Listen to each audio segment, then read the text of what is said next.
Какви дивоградби, какви забрани за пушење цигари. Во Тетово, не само што во кафулињата на раат се пушат цигари, туку баш им е гајле за легализацијата на дивоградбите.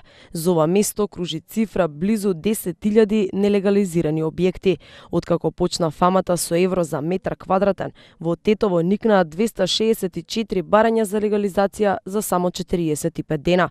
Тетовчани имаат рок до 3 септември да се ги легализираат дивоградбите.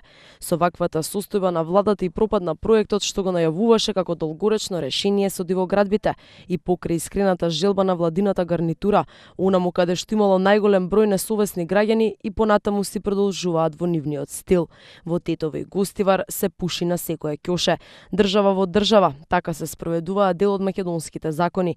Инспекцијата е немоќна да се справи со непослушните угостители.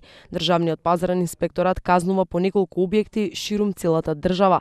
Неколку од нив се во Тетово и Гостивар, само неколку, знаејќи дека таму сите го кршат законот. За некого мајка, за други маќа. Додека во центарот на Скопје гостите си палат цигара пред врата, во Тетово рајот го живеат пушачите. Инспекторите таму се слепи, тука со диоптер на очи ги проверуваат угостителските објекти.